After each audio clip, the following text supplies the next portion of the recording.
Reset Podcast. And now your host, Jake Naraki.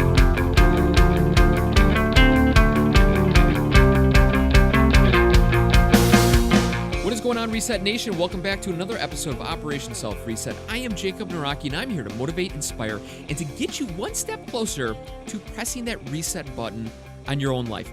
Yeah, we're done with self-help. No need to help ourselves. We're trying to reset and do over and get to where we want to become and go and do and see and eat and drink and socialize with and everything in between. So with that being said, you guys are truly, truly awesome. I appreciate you guys tuning in each and every week to listen to this great content. I hope you guys are getting some major value out of it. And if you weren't, you would not continue listening to this. So I guess I'm doing somewhat of a good job. So I guess I'm patting my own back right now. But regardless, this week is super special to myself because it's 4th of July. 4th of July for myself and my family is the best time of year. We go up north, upper Wisconsin, called Door County, to go and hang out with our family for a whole week. Everybody takes off a week, and we go up there, just lay low, interact with the nieces and nephews, and just have a blast. And it's truly the best time of the year. There's nothing better than hanging out with your family. That is, if you like your family. If you hate your family, well, then chances are you wouldn't like that week. But I really do. I really enjoy my week up there because it's awesome. It's great weather, great time, all that fun stuff. And I guess to bring up 4th of July because it kind of wraps into what we're going to be talking about today, public speaking. There's nothing more, I don't want to say American, than getting up there and freedom of speech. You know, you're able to speak on topics, whatever you feel is appropriate. You know, you can speak to Satan, you can speak to God, you can speak to the grass, you can speak on what you feel is right, what you feel is wrong, you know, everything in between. And it doesn't matter where you're listening to this right now, but you have the ability to public speak in your own regard. You're able to get on a podcast and speak of what you feel is right. Make YouTube videos. Even though there might be civilizations out there that don't really like public speaking, you have it within to become a great public speaker. And when I was thinking about public speaking and 4th of July and all that stuff, I'm like, who could I search for to really nail home this concept? How can we become the best personal public speakers in our genre, in our work group, or even in the world?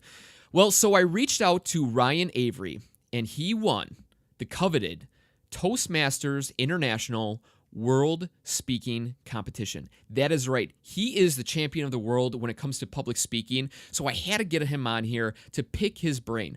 And if you don't know what Toastmasters is an organization, and it has small satellite locations. In Milwaukee, where I'm from, there's actually 115 satellite locations in and around Milwaukee, Wisconsin. So I know that if you're listening to this, go on Google, type in Toastmasters, and I guarantee it, there is a group of individuals that is trying to perfect their public speaking in or around your current location. And that's what it's all about. You present different ideas, you talk on different topics, and it's all about really tuning in and dialing in your public speaking ability. Recently, I'm actually a part of 2 Toastmaster groups, and one of the groups has a person, their only job of the whole meeting is to record how many times you use groans, crutch words. And at the end of the meeting, they go down and they're like, okay, Jake Naraki, 17 ums, 14's ahs, and you said 46 times. And I'm like, darn it. But I'm getting better because last time I said 48 times. So I'm decreasing that number slowly. But you know what? I figure that's the way I present. That's the way I speak. And it's truly unique to me. And I know I need to get better at it, but I don't want to be so tight like a snare drum that it's just so precise and I look like a robot. I want to be me. You know, I want to be enthusiastic and say the you knows. And I know it's not. I just said it. And you know it's not. I see it's almost, it's built within me. It's a part of my presentation skills. So that's a whole nother podcast episode. So regardless, enjoy this episode with Ryan Avery, the world champion when it comes to public speaking. Hey guys, welcome back. Today we have on the call Ryan Avery. He is the youngest Toastmasters public speaking champion from 2012. Ryan Avery is here to share with us some great insight on how we can all improve our own public speaking ability. Ryan, thank you so much for joining me, man. I appreciate your time. Absolutely. Thanks for having me. So being the world champ, what kind of things comes with that? I mean, do you get like, new cars and, you got to travel around the world, meet, presidents of foreign lands? What was the outcome of that? I wish you got a new car. That would be fantastic. No new car. You do get the opportunity to travel the world and talk to and speak with several Toastmasters in several districts around the world. I've had the privilege to speak in Russia, the Bahamas, Wow. all over the United States and Canada. And this year I'll be traveling to China. Next year I'll be going to Australia, and even in 2016, I might even be looking into going into Indonesia. So you do get to Wow. travel and go and support Toastmasters, the organization that I'm a part of, and the people who are part of districts around the world, which is exciting. And for me, it was an opportunity to launch my public speaking business. So it was a great opportunity. Sure. Now let's dive into this before Toastmasters and you won the crown and all that stuff. How did you get into this? What was this your ultimate goal when you were a young lad? I mean, what was where did Ryan Avery start and how did you get to where you are today?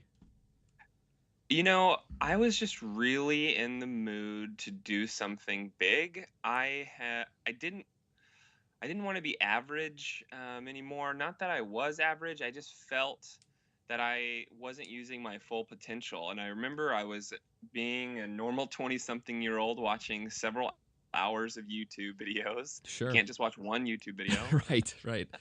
And this one came along where this person was going for the World Championship of Public Speaking. And I watched the video and instantly I said, I can do that. Huh. And I ran outside of my bedroom and my wife was sitting on the couch and I said, "Babe, I'm going to be the world champion of public speaking this year." And she looks at me and she goes, "That's a real thing?" And I said, "Yes, it is. Will you help me?" And she said, "Absolutely." And right then, we decided that we would train and compete for the 2012 World Championship of Public Speaking. I even uploaded a video to my YouTube channel at youtube.com/Avery Today that you can check out. It's my second most viewed YouTube video of me proclaiming that, my name's Ryan Avery. I'm going to be the 2012 World Champion of Public Speaking this year. Here's the whiteboard that I'll be drawing and creating this speech from. I need your help. And that's where it started. Wow. Now, how did you create now were you part of Toastmasters before you decided this to dive into becoming a world champion?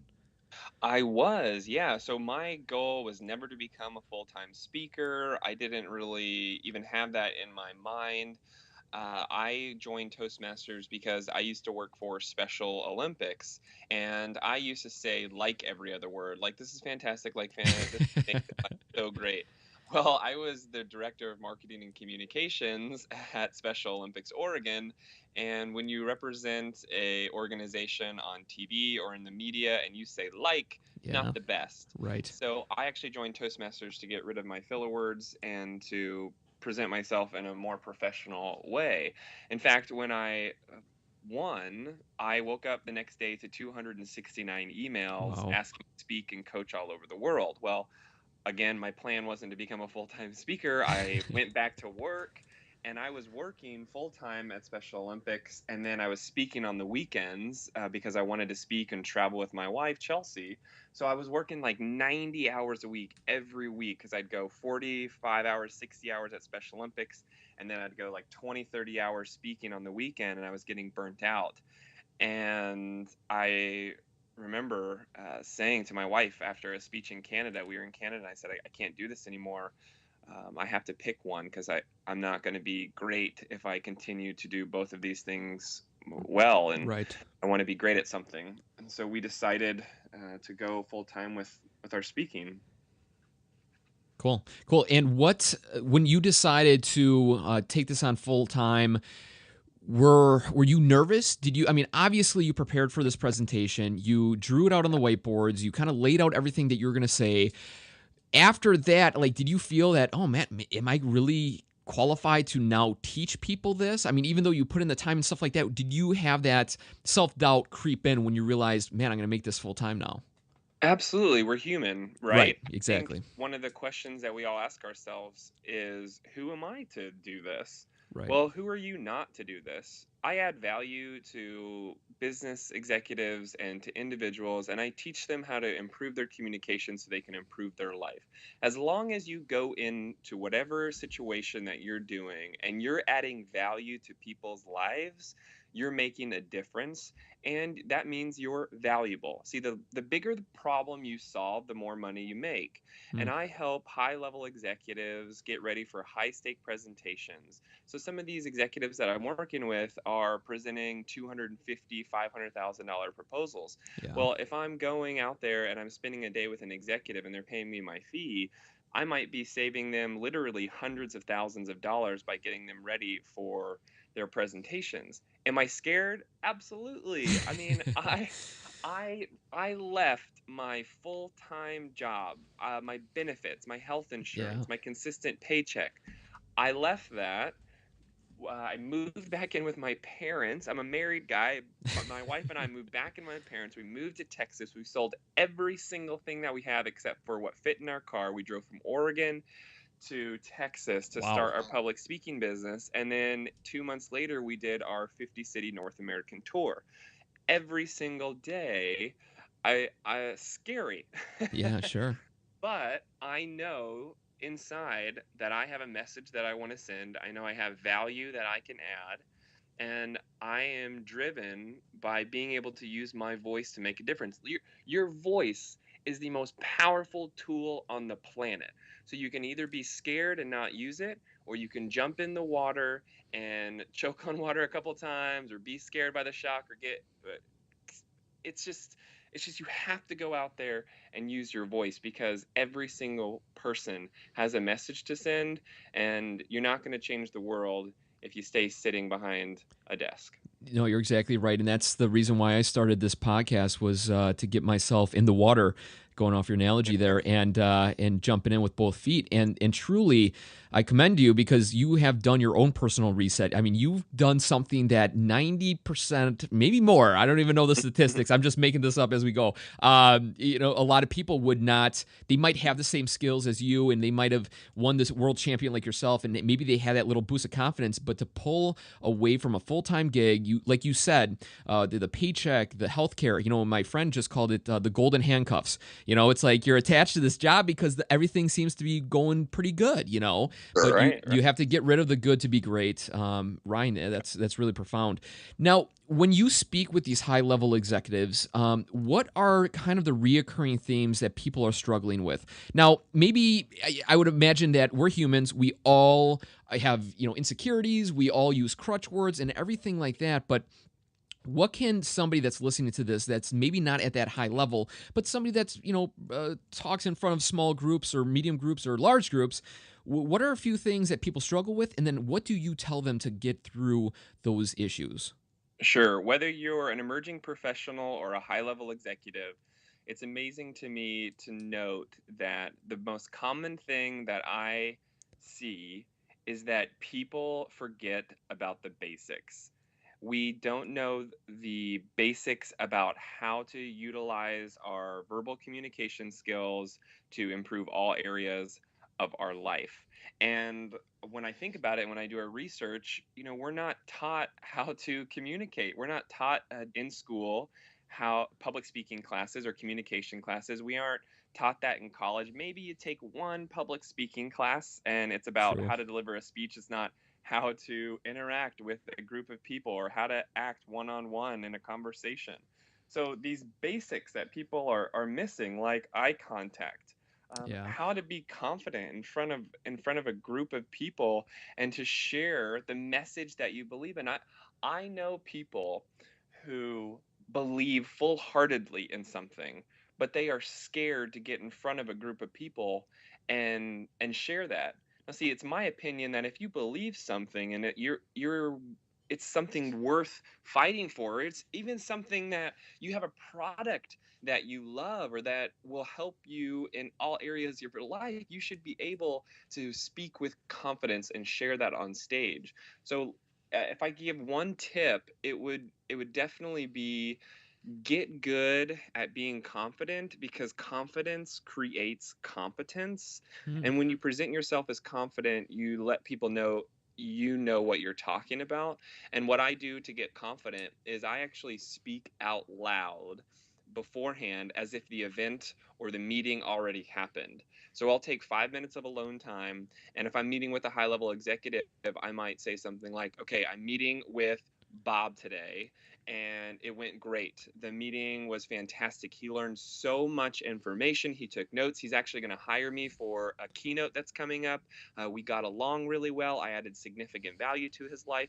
If I'm going and giving a keynote in front of a couple hundred people, I might say, Ryan, you did a great job, man. You added so much value to them. They took notes. You got a standing ovation. They bought your product afterwards. You really connected with them. You gave them more value than they were expecting.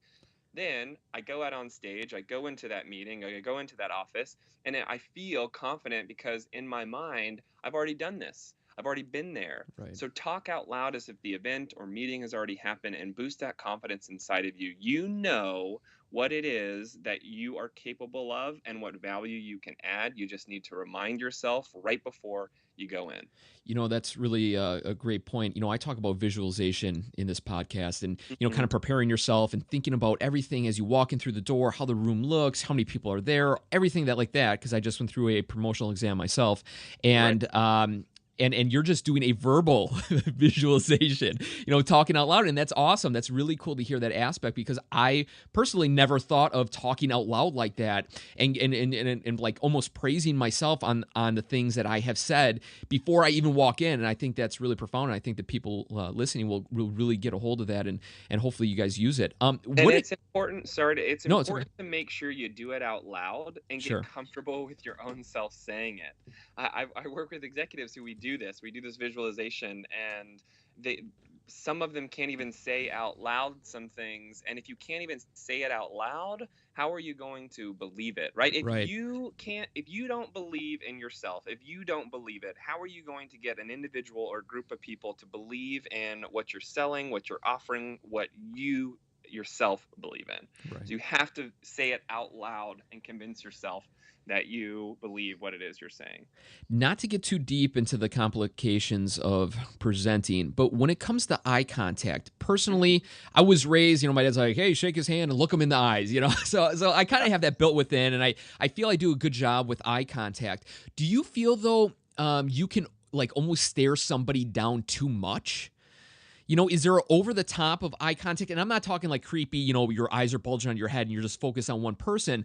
But where does that line come where you identify a person, you lock eyes with them, and then you pull away? And when you pull away, can you go to the floor? Can you go to the ceiling? Can you like gather your thoughts for a second and come back? Is that okay? Or are we talking like eye contact, you're just bouncing from person to person? Say you're in a small group of 3 to 5 people.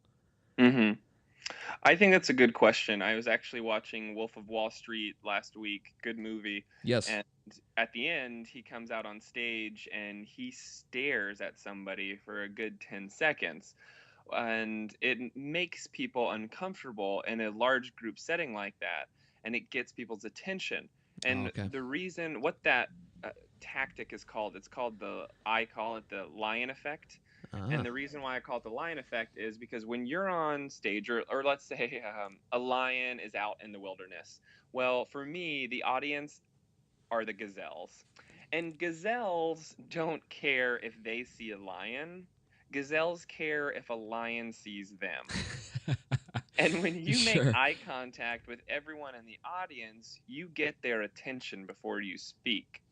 So what happens is people will come out on stage and they'll instantly start talking and they'll say, hey, how you doing? And you don't grab their attention. But if you go out, you pause for a bit, you scan in a Z setting where you start in the back left-hand corner and you make a Z, and then you speak, you're going to have the entire room ready for that first sentence, and you better make that first sentence brilliant. Now, in a group of 3 to 5, that's a little different because that's more of a you're going to interact with them differently. You're going to get on stage or in the room differently. So there are a variety of ways that you enter and exit a room depending on how many people are there. My goal and my job is to make sure that people are paying attention to what I'm saying, that I'm adding value, and that I'm being me on stage and creating a real conversation with those who are listening. Sure. So I think that's more important. Eye contact, I think 3 to 5 seconds is a good Sure. rule. 3 to 5 seconds. Okay. Now, I've seen you speak numerous times just online, obviously. You and I never met in person, but you do come out, you take a good amount of pause, and Hmm. then you jump into your first sentence. And like you just said, you got to make sure that first sentence is really powerful. And you are very, you're a very good. Oh man, I don't even know what the word is, but you're very enthusiastic with your body language, your Uh-huh. presence on the stage, the way you zip around the stage. It obviously it matches the style of the speech. Do Right. you feel that just as important is the confidence of your speaking ability, is stage presence a big position that needs to be taken when somebody's presenting? I think what's important is being you on stage. Okay, So for me, stage presence, like what you were saying, is yes, I move around a lot. I'm a very feminine male, so I move my hands in different settings. I pop my sure, hips to the side. Like I'm very comfortable with who I am, and I sure. know who I am, and I think that's important. So that creates a self confidence, and that shows on stage. That shows this stage presence. If you're not like me, if you don't move your hands around and you don't want to move on stage, that's perfectly fine. Don't be like me. That works for me. Uh, do what is comfortable to you, but creates yourself on stage. What happens is people get caught up in doing things where they're mechanic, or they're pushing it too much, or they're trying too hard. No, go out there. Look, again, and I'm going to repeat this over and over and over. If you focus on adding value to people's lives, when you get out on stage, they're not going to think about, oh man, that person had really good hand movements. They're going to think, wow, he or she just gave me so much content. Now my life is changed forever. Do I say ums and ahs in my 45-minute keynotes? Of course, probably in this interview as well. But Right. what I'm focused on right now is making sure that those who are listening to this, I can do something that when they're done with this interview, they feel that they can start their own public speaking business, or that they know how to be more confident, or I'm adding value. So, is stage presence important? Yes, but more importantly, being you on stage is important. And if you go to my website at ryanavery.com, you can type in your email and you can look at. I give you a 3 video series of how to win the World Championship of Public Speaking. I give you my formula of what I use to create that speech. You can see how I move all over the place, how I start a speech where I pause for 6 seconds at the beginning and then start with that first line, and then see how you can do it as well. And then take what you like and then take what you don't. I'm a mix of a whole bunch of different speakers, from Seth Godin to Nancy Duarte to Tony Robbins to Brendan Burchard, and then I'm me. So I'm a variety of people that I like, and then I add my style in there as well. Right. And when it now, do you feel that Toastmasters, what you did on stage there to win the championship, could you be maybe one of the top 5 greatest TED Talks of all time? You know what I mean? Like TED Mm, Talk has a different feel, different vibe. Do you right. feel that with what you know and what you learned would be a great addition to TED, or do you think you would have to change it up and really analyze, different TED Talks to see if your style would fit that? Those who are great basketball players doesn't mean that you're a great golfer as well. Sure. Even though they're both sports, they're two different ball games. So that Toastmaster speech is completely built for a unique audience, based off of a 8-part judging Oh, criteria, okay. based off of Sure. vocal variety and how well did I use the stage and message and content development and grammar. Sure. The audience specific there, which we could go into a lot of detail with. But that speech, no. The Okay. message, yes. The message of trust is a must, and talking on a TED stage and telling people why trust is the most important part of any relationship, possibly using similar stories, I think would be a great TED talk. And it could be actually really interesting to do the same message, but do one Toastmaster style, do one TED style. Right. I actually think that's a really good idea. I'm actually going to write that down and look into that, because I'm also delivering another TED talk, but I never thought about doing Trust is a Must, just in a different form. Yeah. Well, you're welcome. So you can. Thank you. You'll get all the royalties. Right. Exactly. Yes. When I see you, when I see you succeed even more, I'll be like, I had a little. I did that for that gentleman. So, now let's talk. Go on. Sorry, I don't want to okay. interrupt, but I heard a really good quote. I was at a conference, and she said, "A good idea becomes great when you present it to your team." And here's a good idea that we just collaborated on, right. and we didn't. You gave me that idea.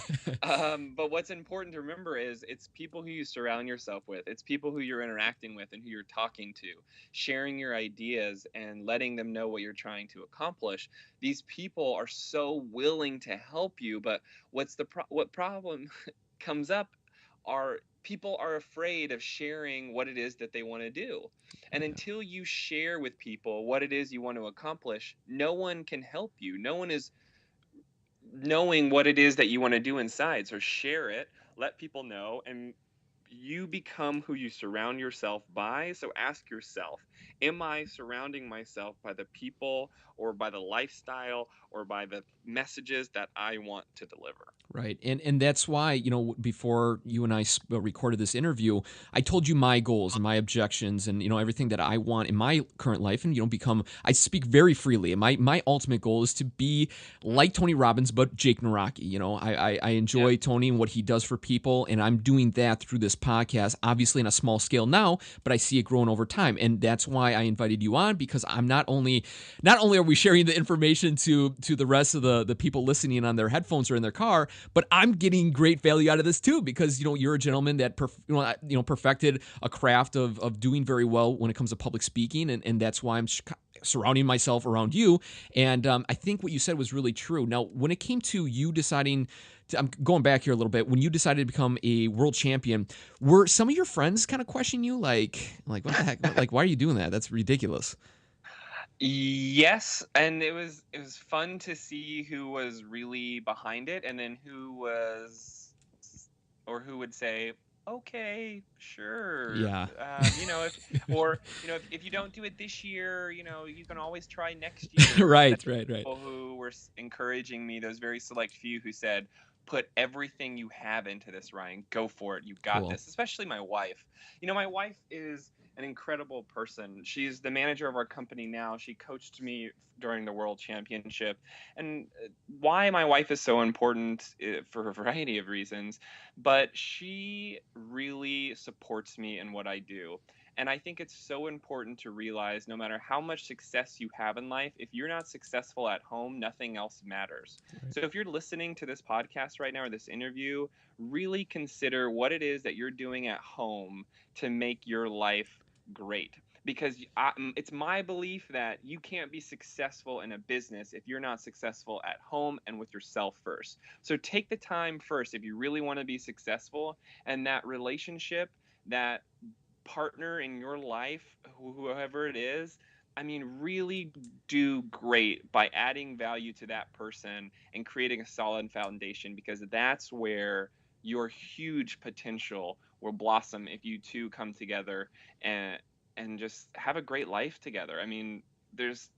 Business is going to fade, money is going to go away, but that love and that thing that you have within a family unit is like nothing else. So really, really say I love you to the person that you're with, or if you're wanting to get in a relationship, add value to somebody else's life. You can't give what you don't have, right? So if you don't love yourself, you can't love anybody else. So love yourself first. Love your family, take care of your family, and then go and try to be successful in business. Awesome, dude. That's really well said, man, Ryan. Wow, look at you. You're kind of all angles here. Public speaker, but relationship specialist. I was on a road trip with my dad and a couple of his friends, and we're going rafting in Colorado, and one of his friends told me, I was not married at the time, I had a girlfriend. He goes, and he looks at me and he goes, Jake, if you want to find out if a woman is truly a person that you could marry, get in a car with them for over 10 hours. And if you didn't throw her out of the car, then I suggest you marry them. And I was thinking, because you guys traveled from Oregon to Texas, I'm like, wow, that's more than 10 hours right there. So if she's stuck with you, then that's a done deal. And when it comes to presentations, are there like a couple of things to provide value for people? Was there a couple of things that come to mind for, like, when you prepare? What did you do to really set yourself up for success? I know you're going off a formula for the Toastmasters, but for people that are presenting for business, or if they're a teacher, a couple of things or ideas that they could jot down that would be ideal when it comes to breaking down a presentation to really deliver what they have to say. Yeah, and in my new book, Speaker Leader Champion, that I co-wrote with Jeremy Donovan, we take and give 92 tips on how to deliver a better presentation and to be more successful at work. So I'd recommend you checking out Speaker Leader Champion. Another book too that I'd really recommend you picking up is a book by James C. Humes, one of public speaking's most prolific authors. It's a book called Speak Like Churchill, Stand Like Lincoln. It's a phenomenal book, and it's one of my favorite speaking books of all times. But in my book, Speaker Leader Champion, we give 92 tips. A couple that are really important to understand is, no matter what you do, whether it's an elevator pitch or a 3-day workshop and anywhere in between, you have to have an outline. And then this is the most important part of that outline. Know one thing. If your audience could walk away with one thing, what is it? That's your title. And that is your message that you hit over and over and over and over again. So if I am giving a keynote called Be a Better Speaker, that's my message, be a better speaker. And then multiple times throughout that 45-minute keynote, I am saying, be a better speaker, be a better speaker, be a better speaker. And then I'm proving to them why they should be a better speaker. I'm teaching them that when you're a better speaker, you're a stronger leader. When you're a better speaker, you're able to really make a difference in other people's lives. You have confidence. You know what it is that you want to talk about. So have that outline and only deliver one message. That's the biggest mistake I see speakers making during a presentation. They're trying to give 3 points or so much information that it doesn't digest. My goal, when you walk out of my presentation to be a better speaker, I don't care if you remember my name. I don't care if you remember all of my stories. What I want you to remember is one day or the next morning, your mind will say, oh man, today I need to be a better speaker, because being a better speaker will make you a stronger leader. Be a better speaker. So I have to say, be a better speaker. I mean, I say in one of my Toastmaster speeches, the one that got me to the World Championship, the semifinal speech, the speech is called Push Past It. I say push past it 16 times in a 7-minute speech, and people still came up to me afterwards and they were like, push through it, Ryan. So that means that it's the message still isn't even sinking in, even with that repetition and that consistency. In today's day and age, when we have so much distraction and so much in front of us, you have to present in front of a group and repetition, consistency with one message. So have that outline and then have that message that you want to send. Another thing, when you're using humor, here's another tip out of the 92. When you're using humor, you're going to be speaking in front of a variety of people from different ages, sexual orientations, religions, backgrounds, I mean, everything. And your job as someone who's a speaker is to make sure that when you do deliver humor, which humor is incredibly important, that you do it in an appropriate way. So these are 3 questions that I ask myself when I am delivering something funny to make sure that it will work. If I say this line, will it resonate in front of or during 2 different generations? If I say it, will 2 generations understand it? If I say it, will 2 different cultures get it? And can I say this in front of my grandmother? So I'm from the South, so if I can say it in front of my grandmother, then it's good. And if I can say it in front of 2 generations, it's good. If I can say it in 2 different in front of 2 different cultures and they'll get it, it's a good laugh line. And that's a good way to understand, all right, I can say this and people will get it. Awesome. Those are a couple tips. I mean, there's so many. We could spend hours. Let's do it. I mean, you got nothing going on, right? Perfect. Ryan, truly, you have over-delivered on this interview. I'm so honored to have you a part of Operation Self Reset. Last question I always finish with, I didn't tell you this beforehand. What does a self-reset mean to you?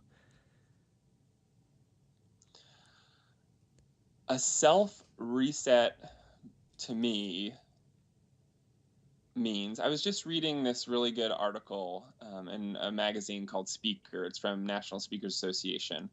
And they were all talking about reinventing yourself. And for me, I don't think you should reinvent yourself. I think you should remarket yourself. But I think you should re-examine yourself. I think a lot of people don't know what they stand for. A lot of people don't know what are they willing to speak out about, even if people don't agree with them. What are you willing to use your voice to make a difference? So a restart for me wouldn't just necessarily be a restart, it'd be a re-examine. Go back and find out what your core values are. What do you stand for? And then find that out and remarket yourself in today's market of how they'll understand it. I mean, 20 years ago, they didn't use social media. They didn't do different technologies or webinars. So I have to market myself differently. And 20 years from now in my business, I'll have to restart and remarket how I do things. So, and for me, it's not restart, it's re-examine, or they're synonymous, right? Right. I like restart, but I want you to think about when you do restart, what you're doing is you're re-examining why it is you're doing this and what my core values are all about. Sure. Awesome, Ryan, man. Great information. Truly, I know the people listening can pull away a lot of great tips that you gave away. How can people get a hold of the book, and how can people get in touch with you? The book is worldwide. It's called Speaker Leader Champion, co-written by best-selling author Jeremy Donovan, published by McGraw-Hill. You can get it on Amazon, Barnes & Noble. It's being translated into several languages, so if you speak Chinese, Korean, Japanese, Perfect for translated me. into that as well. And then you can contact me at ryanavery.com. I really do a good job with connecting with as many people as I can. I get a couple hundred emails a day, but I really try to respond to as many emails as I can. I also have a program out called I write a letter every day to somebody. So if you want a handwritten letter, you can email me at letters@ryanavery.com. And I write a handwritten letter every day. I have a backlog of people that I'm writing letters to, but if you want a letter, I think handwritten letters are really important. And you can contact me at ryanavery.com. And what's the story behind that, on a quick note? Behind the letters. A couple months ago, I went to break the world record for the largest book signing in history. I had to sign 5,000 signatures in 24 hours and sell and sign 5,000 books in one day. So I had to train for that because 5,000 signatures is a lot. Yeah. And I asked the people that I serve, can I write a handwritten letter to get training? And I kind of underestimated how many people would reach out to me. So I spent way too much money on postage and cards. But what actually happened is it was really meaningful to me because I sent these out several months ago, and people emailed me and they left messages for me and they Facebooked me of the letter that they got and how their day was really horrible and how much it meant to them. And I mean, I go and speak all over the world, and I was doing my book tour a couple of months ago, and people brought me the letters that I wrote, and they just said, "Thank you so much. This meant so much to me." And if I can make someone's day by taking 2 minutes out of my morning to write somebody a letter, I think that is just an awesome way to give back. And I encourage anyone to write handwritten letters. Really go back to that human connection. And that's why I wanted to do it. I got a lot of value out of it, and I wanted to continue to do it. Awesome. I'll make sure to put all that stuff in the show notes so people can get a free letter from you. So Ryan, that's awesome you're doing that. I think that's really appropriate for gratitude. Just being grateful for the people that you're reaching out to, and who doesn't like getting a letter in the mail? Truly. So yeah.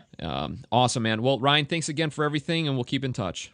Thanks so much. Have a wonderful day, and remember to go out there, use your voice to make a difference. Thanks again to Ryan Avery for coming on. Man, I told you the world champ was going to deliver, and he did.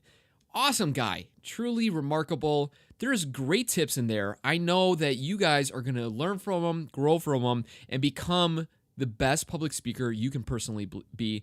If you guys want, head on over to osreset.com/Ryan Avery, and it'll have all the videos, all the websites, everything in between. And if nothing else, if you don't even want to go to my website, that's totally cool.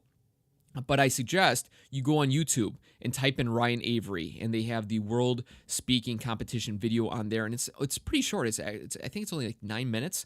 His stage presence, the way he interacts is unbelievable. I mean, you can tell this guy has done this presentation hundreds, if not thousands of times. I mean, this guy is truly dialed in, and he knocked it out of the park. It was really engaging. He used the whole stage. It was very, very well done. So if nothing else, watch that video, and you will be in awe of how good he really is. I mean, the guy is awesome. He's really good. So regardless, guys, have a great 4th of July weekend. For the others that are not part of America, have a great weekend as yourselves. And we'll keep in touch, guys. If you have any questions for me, head on over to osreset.com. And you can get into contact there or send me an email, ask@osreset.com. I have been getting, no joke, around 100 plus or minus emails a day. 100. I'm averaging right now, and I'm truly getting swamped, but I have been reaching out to every single person that contacts me, even if it's a quick little couple word sentence. So if you want to get in touch with me, if you got a question for me, if you have an idea of somebody to bring on, if you have a suggestion, or if you need help personally, if you really need my assistance one-on-one, if you're struggling with something that I speak of on this podcast time and time again, please get in contact with me. I can work with you and help you become the best person that you can personally become in business, relationships, and life. You guys rock. We'll catch you next week for another episode of Operation Self Reset, and stay tuned for Mondays, another Motivational Minute Monday. See ya. Thanks for listening to the Operation Self Reset podcast. Find out more ways to reset at www.osreset.com.